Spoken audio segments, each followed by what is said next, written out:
PM Modi क्या कुछ कह रहे हैं, आइए सुनते हैं। मन की बात यानी आपके साथ मिलने का एक शुभ अवसर और अपने परिवारजनों के साथ जब मिलते हैं तो वो कितना सुखद होता है, कितना संतोषदायी होता है। मन की बात के द्वारा आपसे मिलकर मैं यही अनुभूति करता हूं। और आज तो हमारी साझा यात्रा का ये 108वां एपिसोड है। हमारे यहाँ 108 अंक का महत्व, उसकी पवित्रता एक गहन अध्ययन का विषय है।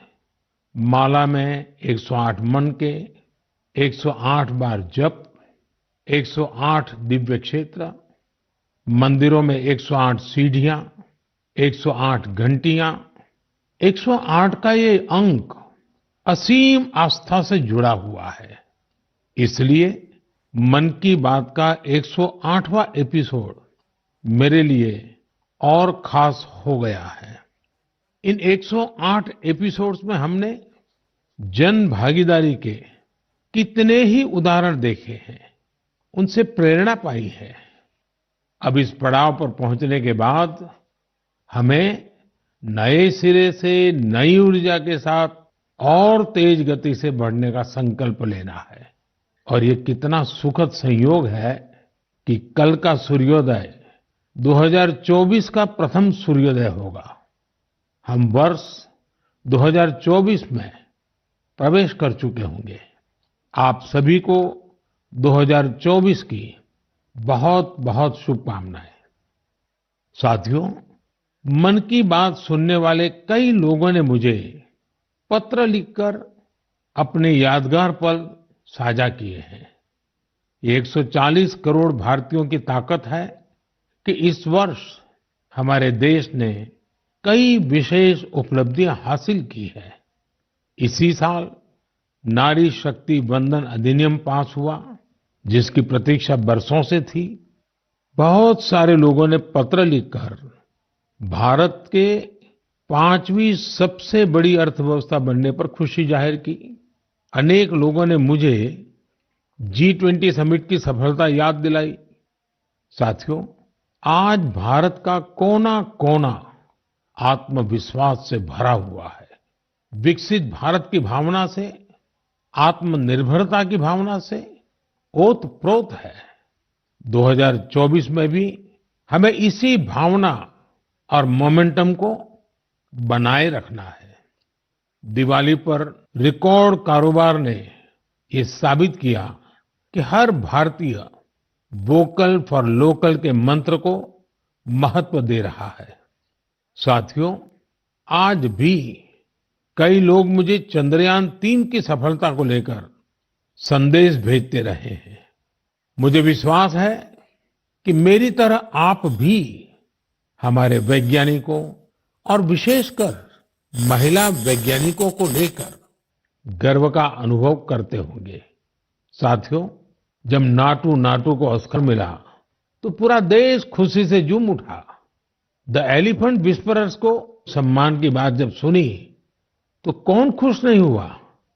इनके माध्यम से दुनिया ने भारत की क्रिएटिविटी को देखा और पर्यावरण के साथ हमारे जुड़ाव को समझा। इस साल स्पोर्ट्स में भी हमारे एथलीटों ने जबरदस्त प्रदर्शन किया। एशियन गेम्स में हमारे खिलाड़ियों ने 107 और एशियन पैरा गेम्स में 111 मेडल जीते। क्रिकेट वर्ल्ड कप में भारतीय खिलाड़ियों ने अपने प्रदर्शन से सबका दिल जीत लिया। अंडर 19 T20 वर्ल्ड कप में हमारी महिला क्रिकेट टीम की जीत बहुत प्रेरित करने वाली है। कई खेलों में खिलाड़ियों की उपलब्धियों ने देश का नाम बढ़ाया। अब 2024 में पेरिस ओलंपिक का आयोजन होगा, जिसके लिए पूरा देश अपने खिलाड़ियों का हौसला बढ़ा रहा है। साथियों, जब भी हमने मिलकर प्रयास किया, हमारे देश की विकास यात्रा पर बहुत सकारात्मक प्रभाव हुआ। हमने आजादी का अमृत महोत्सव और मेरी माटी मेरा देश ऐसे सफल अभियान का अनुभव किया। इसमें करोड़ों लोगों की भागीदारी के हम सब साक्षी हैं। 70,000 अमृत सरोवरों का निर्माण भी हमारी सामूहिक उपलब्धि है। साथियों, मेरा ये विश्वास रहा है कि जो देश इनोवेशन को महत्व नहीं देता, उसका विकास रुक जाता है। भारत का इनोवेशन हब बनना इस बात का प्रतीक है कि हम रुकने वाले नहीं हैं। 2015 में हम ग्लोबल इनोवेशन इंडेक्स में 81वें रैंक पर थे। आज हमारी रैंक 40 है। इस वर्ष भारत में फाइल होने वाले पेटेंट की संख्या ज्यादा रही, जिनमें करीब 60% डोमेस्टिक फर्म्स के थे। क्यूएस एशिया यूनिवर्सिटी रैंकिंग में इस बार सबसे अधिक संख्या में भारतीय यूनिवर्सिटी शामिल हुई है। अगर इन उपलब्धियों की लिस्ट बनाना शुरू करें तो ये कभी पूरी ही नहीं होगी। ये तो सिर्फ एक झलक है। भारत का सामर्थ्य कितना प्रभावी है। हमें देश की इन सफलताओं से, देश के लोगों की इन उपलब्धियों से प्रेरणा लेनी है, गर्व करना है, नए संकल्प लेने हैं। मैं एक बार फिर आप सबको 2024 की शुभकामनाएं देता हूं। मेरे परिवारजनों, हमने अभी भारत को लेकर हर तरफ जो आशा और उत्साह है, उसकी चर्चा की। ये आशा और उम्मीद बहुत अच्छी है। जब भारत विकसित होगा तो इसका सबसे अधिक लाभ युवाओं को ही होगा। लेकिन युवाओं को इसका लाभ तब और ज्यादा मिलेगा जब वो फिट होंगे। आजकल हम देखते हैं कि लाइफस्टाइल रिलेटेड डिसीज के बारे में कितनी बातें होती हैं।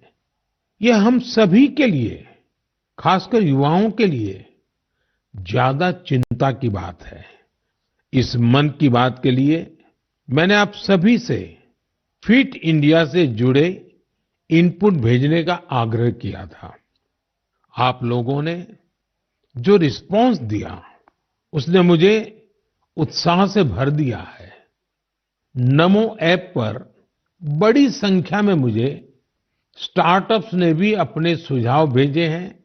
उन्होंने अपने कई तरह के अनूठे प्रयासों की चर्चा की है। साथियों, भारत के प्रयास से 2023 को इंटरनेशनल ईयर ऑफ मिलेट्स के रूप में मनाया गया। इससे इस क्षेत्र में काम करने वाले स्टार्टअप्स को बहुत सारे अवसर मिले। इनमें लखनऊ से शुरू हुए किरोज फूड्स, प्रयागराज के ग्रैंडमा मिलेट्स और न्यूट्रास्यूटिकल रिच ऑर्गेनिक इंडिया जैसे कई स्टार्टअप शामिल हैं। एल्पिनो हेल्थ फूड्स, अबोरियल और किरोज फूड से जुड़े युवा हेल्दी फूड के ऑप्शंस को लेकर नए नए इनोवेशन भी कर रहे हैं। बेंगलुरु के अनबॉक्स हेल्थ से जुड़े युवाओं ने ये भी बताया है कि कैसे वे लोगों को उनकी पसंदीदा डाइट चुनने में मदद कर रहे हैं। फिजिकल हेल्थ को लेकर दिलचस्पी जिस तरह से बढ़ रही है, उससे इस क्षेत्र से जुड़े कोचेस और ट्रेनर्स की डिमांड भी बढ़ रही है। जोगो टेक्नोलॉजी जैसे स्टार्टअप्स इस मांग को पूरा करने में मदद कर रहे हैं। साथियों, आज फिजिकल हेल्थ और वेलबीइंग की चर्चा तो खूब होती है, लेकिन इससे जुड़ा एक और बड़ा पहलू है मेंटल हेल्थ का। मुझे यह जानकर बहुत खुशी हुई है कि मुंबई के इन्फी हिल और योर दोस्त जैसे स्टार्टअप्स मेंटल हेल्थ और वेलबीइंग को इम्प्रूव करने के लिए काम कर रहे हैं। इतना ही नहीं, आज इसके लिए आर्टिफिशियल इंटेलिजेंस जैसी टेक्नोलॉजी का इस्तेमाल भी किया जा रहा है। साथियों, मैं यहाँ कुछ ही स्टार्टअप्स का नाम ले सकता हूँ क्योंकि लिस्ट बहुत लंबी है। मैं आप सभी से आग्रह करूंगा कि फिट इंडिया के सपने को साकार करने की दिशा में इनोवेटिव हेल्थ केयर स्टार्टअप्स के बारे में मुझे जरूर लिखते रहें। मैं आपके साथ फिजिकल और मेंटल हेल्थ के बारे में बात करने वाले जाने माने लोगों के अनुभव भी साझा करना चाहता हूं। ये पहला मैसेज सद्गुरु जग्गी वासुदेव जी का है। ये फिटनेस विशेष रूप से फिटनेस ऑफ द माइंड यानी मानसिक स्वास्थ्य को लेकर अपने विचार साझा करेंगे। इस मन की बात में मन के स्वास्थ्य पर बात करना हमारा सौभाग्य है। Mental illnesses and how we keep our neurological system are very directly related. How alert, static-free and disturbance-free we keep our neurological system will decide how pleasant we feel within ourselves. What we call as peace, love, joy, blissfulness, agony, depression, ecstasy, all have a chemical and neurological basis. Pharmacology is essentially trying to fix the chemical imbalance within the body by adding chemicals from outside. Mental illnesses are being managed this way. But we must realize that taking chemicals from outside in the form of medications is necessary when one is in extreme situation. Working for an internal mental health situation or working for an equanimous chemistry within ourselves, a chemistry of peacefulness, joyfulness, blissfulness, is something that has to be brought into every individual's life, into the cultural life of a society and the nations around the world and the entire humanity. It's very important we understand our mental health, our sanity is a fragile privilege. We must protect it, we must nurture it. For this, there are many levels of practices in the yogic system. Completely internalized processes that people can do as simple practices with which they can bring certain equanimity to their chemistry and certain calmness to their neurological system. The technologies of inner well-being is what we call as the yogic sciences. Let's make it happen. सामान्य तौर पर सद्गुरु जी ऐसे ही बेहतरीन तरीके से अपनी बातों को सामने रखने के लिए जाने जाते हैं। आइए अब हम जानी मानी क्रिकेट खिलाड़ी हरमनप्रीत कौर जी को सुनते हैं। नमस्कार, मैं अपने देशवासियों को मन की बात के माध्यम से कुछ कहना चाहती हूँ। माननीय प्रधानमंत्री श्री नरेंद्र मोदी जी के फिट इंडिया की पहल मुझे अपने फिटनेस मंत्र आप सभी के साथ शेयर करने के लिए प्रोत्साहित किया है। आप सभी को मेरा पहला सजेशन यही है, one can not out train a bad diet. इसका अर्थ ये है, आप कब खाते हो और क्या खाते हो, इसके बारे में आपको बहुत सावधान रहना होगा। हाल ही में माननीय प्रधानमंत्री मोदी जी ने सभी को बाजरा खाने के लिए इनकरेज किया है, जो कि इम्यूनिटी बढ़ाता है और टिकाऊ खेती करने में सहायता करता है और पचाने में भी आसान है। रेगुलर एक्सरसाइज और 7 घंटे की पूरी नींद बॉडी के लिए बहुत जरूरी है और फिट रहने के लिए मदद करती है। इसके लिए बहुत डिसिप्लिन एंड कंसिस्टेंसी की जरूरत होगी। जब आपको इसका रिजल्ट मिलने लग जाएगा तो आप डेली खुद ही एक्सरसाइज करना स्टार्ट कर दोगे। मुझे आप सबसे बात करने और अपना फिटनेस मंत्र शेयर करने का अवसर देने के लिए माननीय प्रधानमंत्री जी का बहुत धन्यवाद। हरमनप्रीत जी जैसी प्रतिभाशाली खिलाड़ी की बातें निश्चित रूप से आप सभी को प्रेरित करेगी।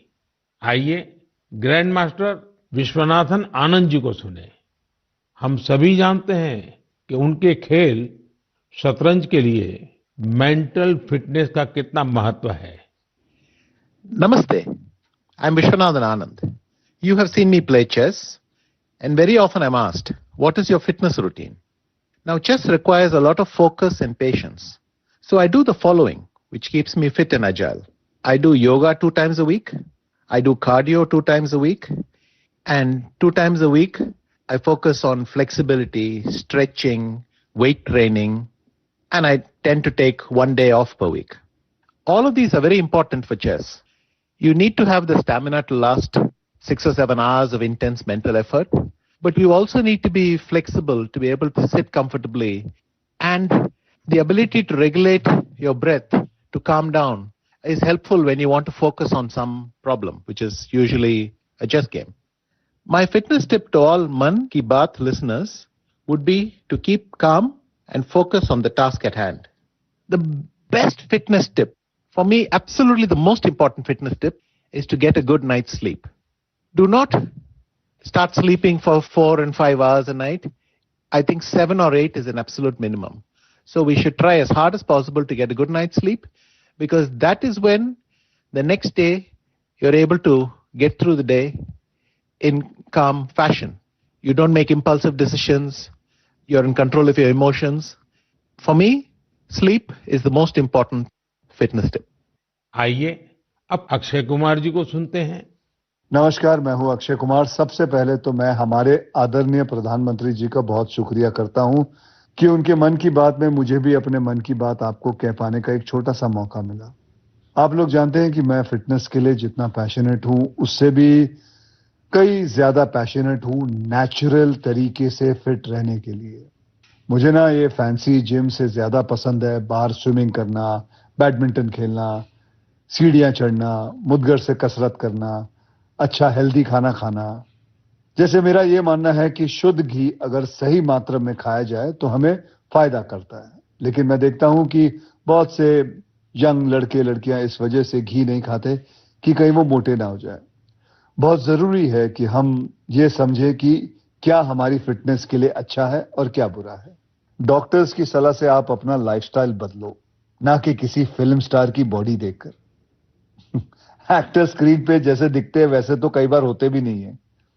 कई तरह के फिल्टर और स्पेशल इफेक्ट्स यूज होते हैं और हम उसे देखकर अपने शरीर को बदलने के लिए गलत तरीके शॉर्टकट का इस्तेमाल करना शुरू कर देते हैं। आजकल इतने सारे लोग स्टेरॉइड लेकर ये 6 पैक 8 पैक इसके लिए चल पड़ते हैं। यार, ऐसे शॉर्टकट से बॉडी ऊपर से फूल जाती है लेकिन अंदर से खोखली रह जाती है। आप लोग याद रखिएगा कि shortcut can cut your life short. आपको शॉर्टकट नहीं, लॉन्ग लास्टिंग फिटनेस चाहिए। दोस्तों, फिटनेस एक तरह की तपस्या है, इंस्टेंट कॉफी या 2 मिनट का नूडल नहीं है। इस नए साल में अपने आप से वादा करो, नो केमिकल्स, नो शॉर्टकट, कसरत, योग, अच्छा खाना, वक्त पे सोना, थोड़ा मेडिटेशन और सबसे जरूरी, जैसे आप दिखते हो ना, उसे खुशी से एक्सेप्ट करो। आज के बाद फिल्टर वाली लाइफ नहीं, फिटर वाली लाइफ जियो। Take care. जय महाकाल। इस सेक्टर में कई और स्टार्टअप्स हैं, इसलिए मैंने सोचा कि एक युवा स्टार्टअप फाउंडर से भी चर्चा की जाए जो इस क्षेत्र में बेहतरीन काम कर रहे हैं। नमस्कार, मेरा नाम ऋषभ मल्होत्रा है और मैं बैंगलोर का रहने वाला हूं। मुझे ये जानकर बेहद खुशी हुई कि मन की बात में फिटनेस पर चर्चा हो रही है। मैं खुद फिटनेस की दुनिया से बिलोंग करता हूं और बैंगलोर में हमारा एक स्टार्टअप है जिसका नाम है तगड़ा रहो। हमारा स्टार्टअप भारत के पारंपरिक व्यायाम को आगे लाने के लिए बनाया गया है। भारत के पारंपरिक व्यायाम में एक बहुत ही अद्भुत व्यायाम है जो है गदा व्यायाम, और हमारा पूरा फोकस गदा और मुग्दर व्यायाम पर ही है। लोगों को जानकर आश्चर्य होता है कि आप गदा से सारी ट्रेनिंग कैसे कर लेते हैं। मैं ये बताना चाहूंगा कि गदा व्यायाम हजारों साल पुराना व्यायाम है और ये हजारों सालों से भारत में चलता आ रहा है। आपने इसे छोटे बड़े अखाड़ों में देखा होगा और हमारे स्टार्टअप के माध्यम से हम इसे एक आधुनिक फॉर्म में वापस लेके आए हैं। हमें पूरे देश से बहुत प्यार मिला है, बहुत अच्छा रिस्पांस मिला है। मन की बात के माध्यम से मैं ये बताना चाहूंगा कि इसके अलावा भी भारत में बहुत से ऐसे प्राचीन व्यायाम हैं, हेल्थ और फिटनेस से रिलेटेड विधि है जो हमें अपनानी चाहिए और दुनिया में आगे भी सिखानी चाहिए। मैं फिटनेस की दुनिया से हूं तो आपको एक पर्सनल टिप देना चाहूंगा। गदा व्यायाम से आप अपना बल, अपनी ताकत, अपना पोस्चर और अपनी ब्रीदिंग को भी ठीक कर सकते हैं। तो गदा व्यायाम को अपनाएं और इसे आगे बढ़ाएं। जय हिंद। साथियों, हर किसी ने अपने विचार रखे हैं, लेकिन सबका एक ही मंत्र है, हेल्दी रहें, फिट रहें। 2024 की शुरुआत करने के लिए आपके पास अपनी फिटनेस से बड़ा संकल्प और क्या होगा। मेरे परिवारजनों, कुछ दिन पहले काशी में एक एक्सपेरिमेंट हुआ था जिसे मैं मन की बात के श्रोताओं को जरूर बताना चाहता हूं। आप जानते हैं कि काशी तमिल संगमम में हिस्सा लेने के लिए हजारों लोग तमिलनाडु से काशी पहुंचे थे। वहां मैंने उन लोगों से संवाद के लिए artificial intelligence AI tool Bhashini का सार्वजनिक रूप से पहली बार उपयोग किया। मैं मंच से हिंदी में संबोधन कर रहा था, लेकिन एआई टूल भाषिणी की वजह से वहां मौजूद तमिलनाडु के लोगों को मेरा वही संबोधन उसी समय तमिल भाषा में सुनाई दे रहा था। काशी तमिल संगमम में आए लोग इस प्रयोग से बहुत उत्साहित दिखे। वो दिन दूर नहीं जब किसी एक भाषा में संबोधन हुआ करेगा और जनता रियल टाइम में उसी भाषण को अपनी भाषा में सुना करेगी। ऐसा ही फिल्मों के साथ भी होगा। जब जनता सिनेमा हॉल में एआई की मदद से रियल टाइम ट्रांसलेशन सुना करेगी, आप अंदाजा लगा सकते हैं कि जब ये टेक्नोलॉजी हमारे स्कूलों, हमारे अस्पतालों, हमारी अदालतों में व्यापक रूप से इस्तेमाल होने लगेगी तो कितना बड़ा परिवर्तन आएगा। मैं आज की युवा पीढ़ी से आग्रह करूंगा कि रियल टाइम ट्रांसलेशन से जुड़े एआई टूल्स को और एक्सप्लोर करें, उन्हें 100% फुल प्रूफ बनाएं। साथियों, बदलते हुए समय में हमें अपनी भाषाएं बचानी भी हैं और उनका संवर्धन भी करना है। अब मैं आपको झारखंड के एक आदिवासी गांव के बारे में बताना चाहता हूं। इस गांव ने अपने बच्चों को मातृभाषा में शिक्षा देने के लिए एक अनूठी पहल की है। मंगलो गांव में बच्चों को कुडुख भाषा में शिक्षा दी जा रही है। इस स्कूल का नाम है कार्तिक उरांव आदिवासी कुडुख स्कूल। इस स्कूल में 300 आदिवासी बच्चे पढ़ते हैं। कुडुख भाषा उरांव आदिवासी समुदाय की मातृभाषा है। कुडुख भाषा की अपनी लिपि भी है, जिसे तोलंग सिकी नाम से जाना जाता है। ये भाषा धीरे धीरे विलुप्त होती जा रही थी, जिसे बचाने के लिए इस समुदाय ने अपनी भाषा में बच्चों को शिक्षा देने का फैसला किया है। इस स्कूल को शुरू करने वाले अरविंद उरांव कहते हैं कि आदिवासी बच्चों को अंग्रेजी भाषा में दिक्कत आती थी, इसलिए उन्होंने गांव के बच्चों को अपनी मातृभाषा में पढ़ाना शुरू कर दिया। उनके इस प्रयास से बेहतर परिणाम मिलने लगे तो गांव वाले भी उनके साथ जुड़ गए। अपनी भाषा में पढ़ाई की वजह से बच्चों के सीखने की गति भी तेज हो गई है। हमारे देश में कई बच्चे भाषा की मुश्किलों की वजह से पढ़ाई बीच में ही छोड़ देते थे।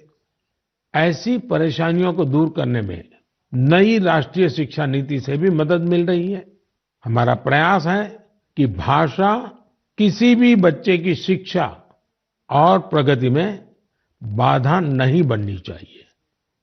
साथियों, हमारी भारत भूमि को हर कालखंड में देश की विलक्षण बेटियों ने गौरव से भर दिया है। सावित्रीबाई फुले जी और रानी वेलु नाचियार जी देश की ऐसी ही दो विभूतियां हैं। उनका व्यक्तित्व ऐसे प्रकाश स्तंभ की तरह है जो हर युग में नारी शक्ति को आगे बढ़ाने का मार्ग दिखाता रहेगा। आज से कुछ ही दिनों बाद 3 जनवरी को हम सभी इन दोनों की जन्म जयंती मनाएंगे। सावित्रीबाई फुले जी का नाम आते ही सबसे पहले शिक्षा और समाज सुधार के क्षेत्र में उनका योगदान हमारे सामने आता है। वे हमेशा महिलाओं और वंचितों की शिक्षा के लिए जोरदार तरीके से आवाज उठाती रही। वे अपने समय से बहुत आगे थी और उन गलत प्रथाओं के विरोध में हमेशा मुखर रही। शिक्षा से समाज के सशक्तिकरण पर उनका गहरा विश्वास था। महात्मा फुले जी के साथ मिलकर उन्होंने बेटियों के लिए कई स्कूल शुरू किए। उनकी कविताएं लोगों में जागरूकता बढ़ाने और आत्मविश्वास भरने वाली होती थी। लोगों से हमेशा उनका यह आग्रह रहा कि वे जरूरत में एक दूसरे की मदद करें और प्रकृति के साथ भी समरसता से रहें। वे कितनी दयालु थी, इसे शब्दों में नहीं समेटा जा सकता। जब महाराष्ट्र में अकाल पड़ा तो सावित्रीबाई और महात्मा फुले ने जरूरतमंदों की मदद के लिए अपने घरों के दरवाजे खोल दिए। सामाजिक न्याय का ऐसा उदाहरण विरले ही देखने को मिलता है। जब वहां प्लेग का भय व्याप्त था तो उन्होंने खुद को लोगों की सेवा में झोंक दिया। इस दौरान वे खुद इस बीमारी की चपेट में आ गई। मानवता को समर्पित उनका जीवन आज भी हम सभी को प्रेरित कर रहा है। साथियों, विदेशी शासन के खिलाफ संघर्ष करने वाली देश की कई महान विभूतियों में से एक नाम रानी वेलु नाचियार का भी है। तमिलनाडु के मेरे भाई बहन आज भी उन्हें वीरा मंगई यानी वीर नारी के नाम से याद करते हैं। अंग्रेजों के खिलाफ रानी वेलु नाचियार जिस बहादुरी से लड़ी और जो पराक्रम दिखाया, वो बहुत ही प्रेरित करने वाला है। अंग्रेजों ने शिवगंगा साम्राज्य पर हमले के दौरान उनके पति की हत्या कर दी थी, जो वहां के राजा थे। रानी वेलु नाचियार और उनकी बेटी किसी तरह दुश्मनों से बच निकली थी। वे संगठन बनाने और मरूद ब्रदर्स यानी अपने कमांडरों के साथ सेना तैयार करने में कई सालों तक जुटी रही। उन्होंने पूरी तैयारी के साथ अंग्रेजों के खिलाफ युद्ध शुरू किया और बहुत ही हिम्मत और संकल्प शक्ति के साथ लड़ाई लड़ी। रानी वेलु नाचियार का नाम उन लोगों में शामिल है जिन्होंने अपनी सेना में पहली बार ऑल विमेन ग्रुप बनाया था। मैं इन दोनों वीरांगनाओं को श्रद्धा सुमन अर्पित करता हूं। मेरे परिवारजनों, गुजरात में डायरा की परंपरा है। रात भर हजारों लोग डायरा में शामिल होकर के मनोरंजन के साथ ज्ञान को अर्जित करते हैं। इस डायरा में लोक संगीत, लोक साहित्य और हास्य की त्रिवेणी हर किसी के मन को आनंद से भर देती है। इस डायरा के एक प्रसिद्ध कलाकार हैं भाई जगदीश त्रिवेदी जी। हास्य कलाकार के रूप में भाई जगदीश त्रिवेदी जी ने 30 साल से भी ज्यादा समय से अपना प्रभाव जमा रखा है। हाल ही में भाई जगदीश त्रिवेदी जी का मुझे एक पत्र मिला और साथ में उन्होंने अपनी एक किताब भी भेजी है। किताब का नाम है social audit of social service. ये किताब बड़ी अनूठी है। इसमें हिसाब किताब है। ये किताब एक तरह की बैलेंस शीट है। पिछले 6 सालों में भाई जगदीश त्रिवेदी जी को किस किस कार्यक्रम से कितनी आय हुई और वो कहां-कहां खर्च हुआ, इसका पूरा लेखा जोखा किताब में है। ये बैलेंस शीट इसलिए अनोखी है क्योंकि उन्होंने अपनी पूरी आय एक एक रुपया समाज के लिए, स्कूल, हॉस्पिटल, लाइब्रेरी, दिव्यांगजनों से जुड़ी संस्थाओं, समाज सेवा में खर्च कर दिया। पूरे 6 साल का हिसाब है। जैसे किताब में एक स्थान पर लिखा है 2022 में उनको अपने कार्यक्रमों से आय हुई 2,35,79,674 रुपये और उन्होंने स्कूल, हॉस्पिटल, लाइब्रेरी पर खर्च किए 2,35,79,674 रुपये। उन्होंने 1 रुपया भी अपने पास नहीं रखा। दरअसल इसके पीछे भी एक दिलचस्प वाकया है। हुआ यूं कि एक बार भाई जगदीश त्रिवेदी जी ने कहा कि जब 2017 में वो 50 साल के हो जाएंगे तो उसके बाद उनके कार्यक्रमों से होने वाली आय को वो घर नहीं ले जाएंगे बल्कि समाज पर खर्च करेंगे। 2017 के बाद से अब तक वो लगभग 8.25 करोड़ रुपए अलग अलग सामाजिक कार्यों पर खर्च कर चुके हैं। एक हास्य कलाकार अपनी बातों से हर किसी को हंसने के लिए मजबूर कर देता है, लेकिन वो भीतर कितनी संवेदनाओं को जीता है, ये भाई जगदीश त्रिवेदी जी के जीवन से पता चलता है। आपको ये जानकर हैरानी होगी कि उनके पास पीएचडी की 3 डिग्रियां भी हैं। वो 75 किताबें लिख चुके हैं, जिनमें से कई पुस्तकों को सम्मान भी मिला है। उन्हें सामाजिक कार्यों के लिए भी कई पुरस्कारों से सम्मानित किया जा चुका है। मैं भाई जगदीश त्रिवेदी जी को उनके सामाजिक कार्यों के लिए बहुत बहुत शुभकामनाएं देता हूं। मेरे परिवारजनों, अयोध्या में राम मंदिर को लेकर पूरे देश में उत्साह है, उमंग है। लोग अपनी भावनाओं को अलग अलग तरह से व्यक्त कर रहे हैं। आपने देखा होगा, बीते कुछ दिनों में श्री राम और अयोध्या को लेकर कई सारे नए गीत, नए भजन बनाए गए हैं।